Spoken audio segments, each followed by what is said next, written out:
Okay, we are ready to begin our discussion today. I'll begin by saying hi to everyone. I hope you're enjoying your evening. So here with you by my name, I'm Elnino Esther. So I'm the current youth leader of the Nairobi Metropolitan. And today we want us to discuss about the current situation and the challenges faced by the society during the COVID-19 pandemic as far as the youths are uninclusive in this. So we'll start by knowing what a society involves. Who are the youths? So a society is a group of people that aggregate together to live as a community. This includes the youth, the teenagers, and the elderly, and the special groups. Who are the special groups? The vulnerable, the orphans, we have the disabled. So during this pandemic, we find that this population has faced several challenges. We have economic challenges, the social challenges that have come across between this period. Majorly, we find that in our society today, we live with our parents. Some stay with the relatives, some stay with those whom we met and became part of our families. And we've come across different issues. So today we are here. Welcome everyone to this platform. You may join, you may send your comment or a view that you have towards this. So with me today, I'd like to address different issues that have affected the youth and even the society as a whole. First and foremost, I'd like to address the following issues. We have the economic sectors. This deals with the livelihoods of the society. One major challenge that has been faced by the society is the loss of jobs. And how has to happen? We find that in the last week address by the CS Health, he at least opened way for us by telling us that some restaurants will be opened and not have met the directions that shall be given by the health ministry to curb the COVID-19 challenges. So we get that there has been reduction of jobs, being that even in these restaurants, they need now few employees. Being that if somebody is having a business, you cannot be paying your work than how much you gain. And I hope you're getting this. So an employee will reduce the number of workers, since even the duration, the period that has been put in place is becoming shorter. When someone decides to travel from home at 5 a.m., probably the hotel or the restaurant will be opened by 9 and shall be closed to a time that will give the workers a period of traveling to home before the curfew period, that is from 7 p.m. in the evening. So we find that most of the youths who are employed, or maybe anyone who was employed in these sectors, most of them have lost their jobs. A few who maybe their health, their good have to be tested. Those who have some health challenges like asthma or the pneumonia will not be allowed to get in, because one of the requirements of one of the challenges that somebody who could be easily be contracted by the COVID-19 could face is somebody who is vulnerable to certain infections. So we find that a big group lost their jobs. Secondly, we find that the livelihood of the Kenyans have also changed. Why? We find that 3/4 of Kenyans, they work in the informal sectors. And in the informal sectors, I mean somebody who is a mama mboga selling somewhere, that is an informal sector. Somebody who gets a livelihood by going somewhere to clean somebody's clothes, that is an informal sector. What is considered as the formal sectors in these countries. Somebody who goes and attends to a patient and paid by the government, that is a formal sector. A teacher who goes to teach, that is a formal sector. But now they're considered as the informal sectors at this moment. Why do I say so? They don't offer essential services to be said as at the moment. Essential services have been considered as the police officers, food distributors, and the health workers. Those are the people who have been considered to be offering essential services in this country at the moment. So that we find that those who are doing their jobs to gain a livelihood each and every day, that is what they feed on. Somebody goes, these people who help the conductors, and even the conductors who work in the buses, the public means of transport, they go there, they get a 20. If they give you a customer, you get a 20 bob, you add to what you get to take home at least 100 bob. You find that this type of people, this group of people have faced these challenges. They don't have what they can feed on a daily basis. So there is even I can give an example. There's a mama who was over the news. She was saying that she used to clean clothes for people, but now these people don't give them chance to get into their homes because they don't want visitors. They're keeping general social distance as well.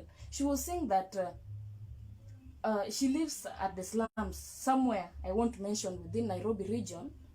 She was saying that she has 9 children in the house, and they live in the slums. You know how they are made, single rooms, how they are made. She said that when it reaches night time, because she never prepares any meal during the day because she doesn't have, so she tells the children that we'll be eating in the evening, during the evening hours. So she was like, she puts on the fire, then put some sufuria there and stones, then cover. As usual, she has 14. The youngest kid is not even a year old. She puts some stone to boil up to 9 a.m. It's only one child, the eldest son, who knows what the mom was going through. So she boils the stone. When reaching around 9:30, at least a good number of them shall have gone and sleep. When waking up, the children like, "Mom, we didn't take anything at night. What do you have for us?" Then the woman could just fell into tears. She had nothing to do. But at least some well-wishers, we went and saw the lady and we took her some stuff. At least she can go through this for and at least she sent something during the she's going well. But what about the other parents who are going through this? How are they surviving? Though the government has tried to reach some people, some well-wishers, the non-governmental organizations have reached some people, but not the entire population has been reached. So this is a challenge that we need to address. Again, as we are, is there no one sending any comments? Just yes? Okay, so we'll continue, and I would like to ask, I'm seeing several people are going through this, but I would like to get your views over this. Any comment, any view, your perspective, what you see will be done.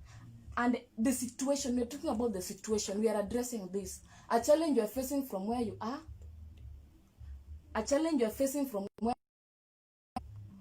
or any neighbor you know. You may just drop the comments, you may join the conversation, or any other thing. Bring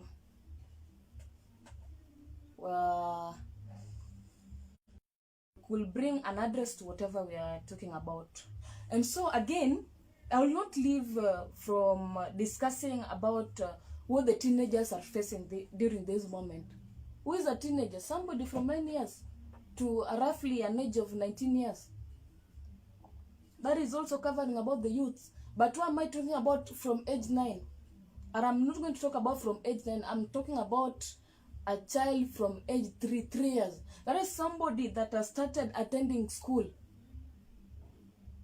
As we are moving outside, we find that our children outside, they have taken this moment to be like an holiday. It is not an holiday. And we are requesting our parents outside there, their siblings who are we, the youth, we can address them. Expect a youth who is, let me talk of 20 years, that is somebody who shall have completed high school and maybe in a college or maybe planning to join a college, to be participating in these group gatherings that our youths have taken, our teenagers have taken. In fact, these children have taken this thing to be like an holiday. They walk everywhere, they form groups. I can say that most of our parents, I've not said all parents, but most of our parents have run out of their responsibility of taking care of their children, advising them to stay at home, keeping social distance. You find these children, they don't even put on masks. They wait to see, hearing any rumor coming about, is there any police officer who is walking around to check? And then if they don't see, they just move in groups, they don't put on the masks. So that has also become a challenge to our children. How will we do this to ensure that all the precautions towards this pandemic has been put in place to our children? Please, our parents who are outside there, let us advise our children. Let's teach them about this. There's an advert that was going on in their Citizen TV about there were these children demonstrating this, and then there's a child coming there saying, hiyo ndio, anauliza hiyo ndio. I can't narrate the entire advert, but there's a child who is coming, hiyo ndio, na he is told what coronavirus is. What is coronavirus? Hata anasikia kuhusu coronavirus.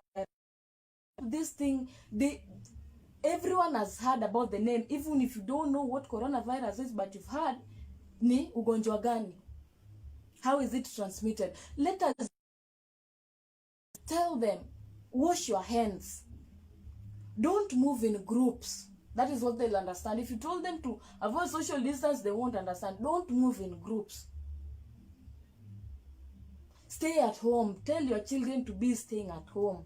The rate at which children are moving outside here in groups, and just some still even attend football club. I don't know, they call them clubs or just a small association they prepare around them, or how I don't know.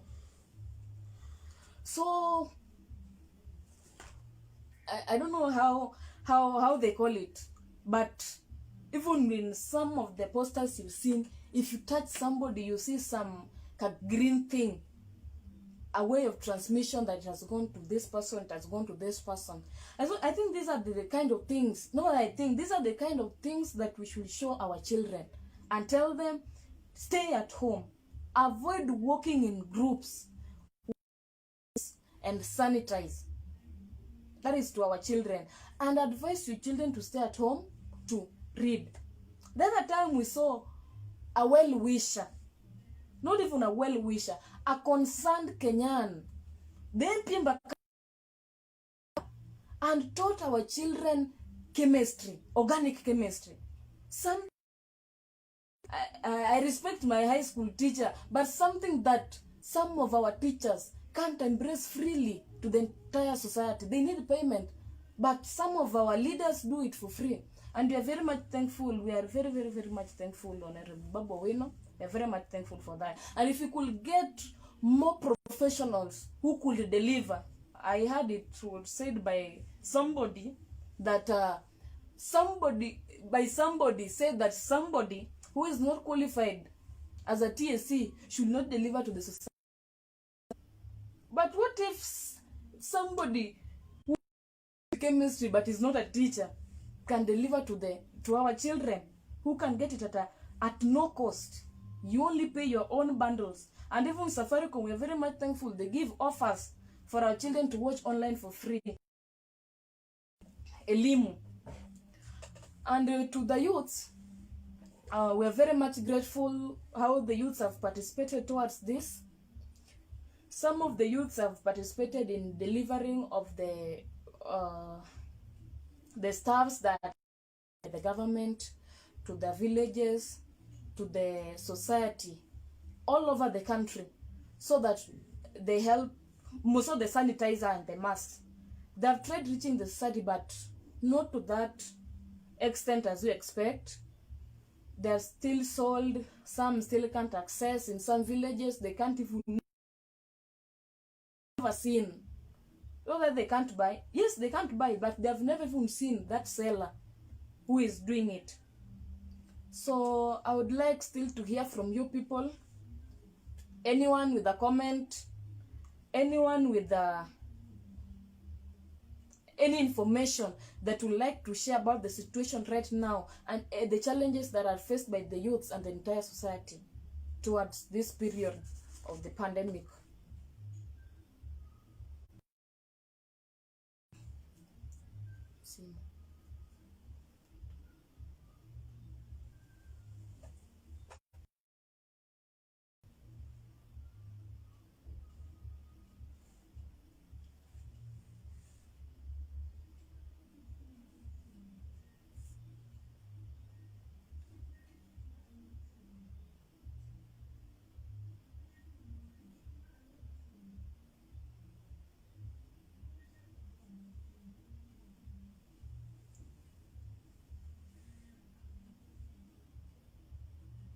Okay, I can see people are online here, but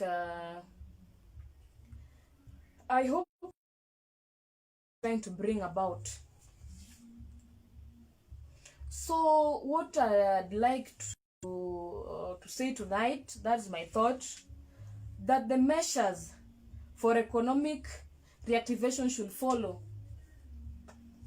that the government should follow, that what I'd like to say actually, sorry for that the government should have an alternative to the income sources of people who are vulnerable. In fact, everyone is now vulnerable. Those who work in the informal sectors, we consider them to be vulnerable. They should be given another alternative source of income.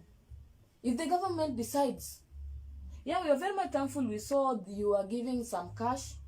I don't know, it was 2,000 or how much it was, to some vulnerable people who you identified, of which we don't know which method was used to identify them. I had used the elected to deliver such services to people, not even services, some cash to help themselves on a weekly. But I would like the government to provide an alternative source of income to the vulnerable group. So anyone who would like to go through this, anyone who would like to join the discussion still, there are a lot of people who are online checking on this discussion. You may drop your points around, or any other thing that would like to be discussed through this. I'm giving time for, there's somebody here who is trying to talk about the government distributing masks. I think the government, we've talked about this. Can you elaborate what you mean by that statement kindly?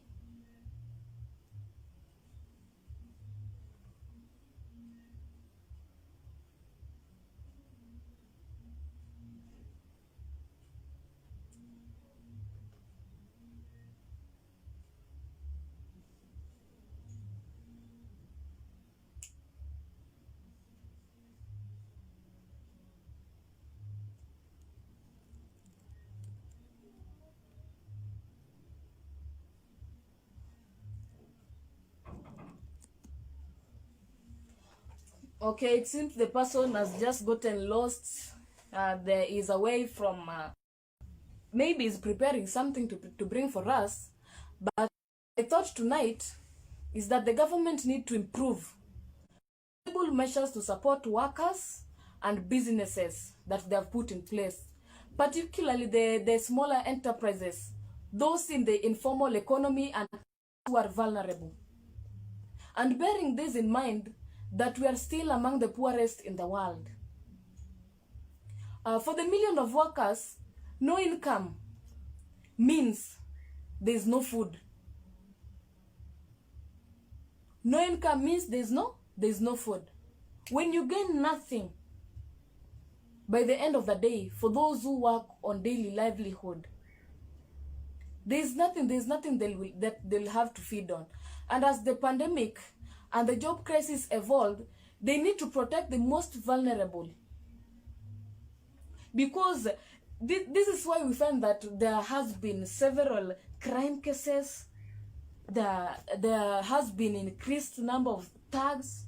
There is some news I overheard about a situation that happened around Kagundo Road. A group of 4 youths were fired. Why? Because they took advantage of the situation. Yes, they're wrong, but we can't blame them. Why are we not blaming them?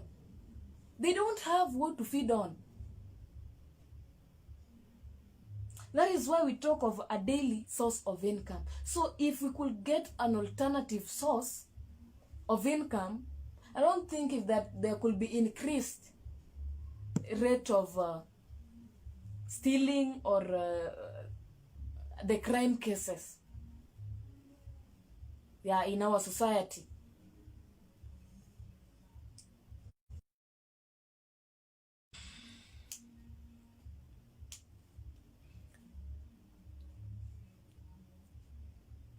Okay.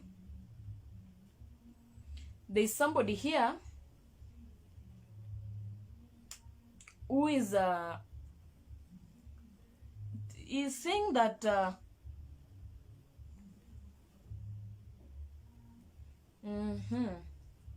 some are sending text messages. They're telling me to address the issues of the essential group. Those, I think that person had not gotten online before, but is presenting something in a few. Is presenting something. Let's give him time.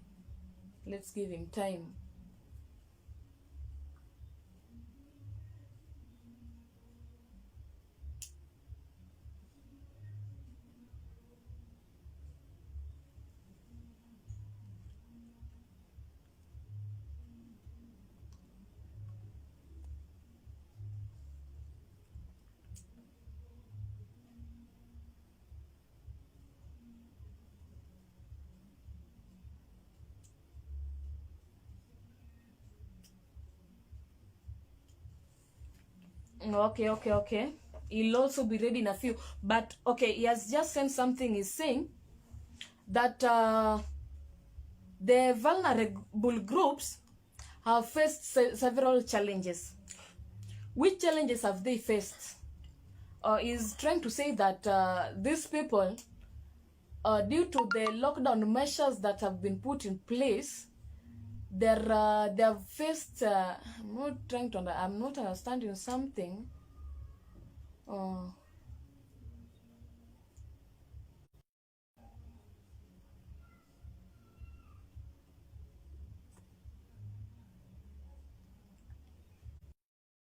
The guy is trying to say that almost 15 million informal economy workers, representing the most vulnerable in the labor market out of all productive population, workforce have suffered massive damage to the capacity to earn a living. What do you think about this? Can you send your comments so that you can say what you think about this?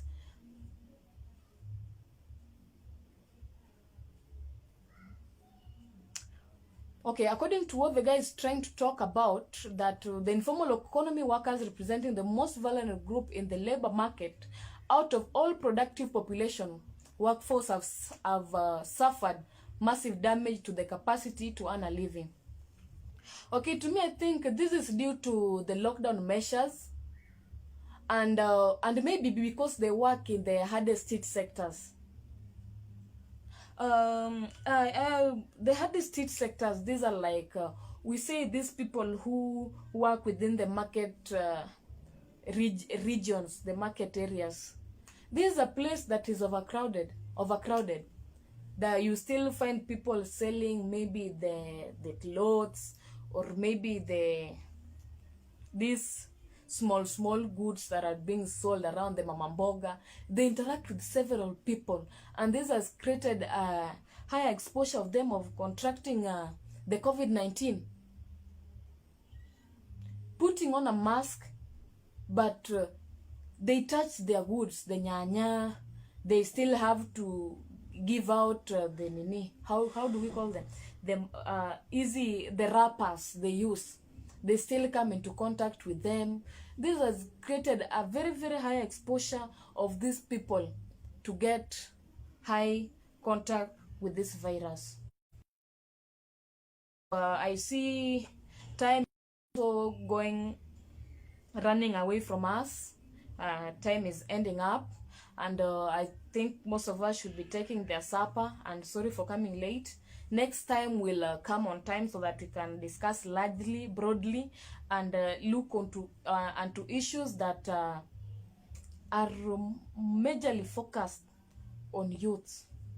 I wanted us to talk about youths majorly, how this has seriously endangered our lives. So I'm requesting all of us that next time, let's come together, let's check, and let's present our issues on how we can cope with this, and let's keep updating, we call it the system, let's keep updating on.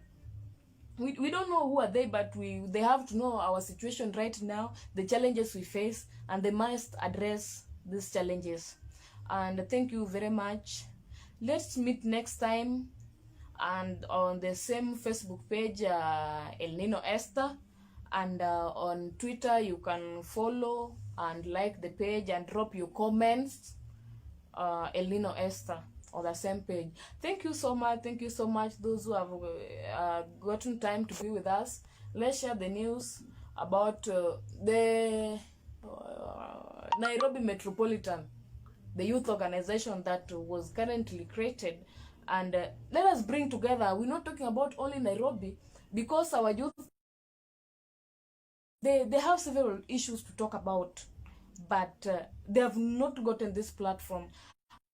All youths, if you can get this platform so that you can share and let it reach everybody. Thank you so much, and do have a blessed night and enjoy your supper. Thank you so much.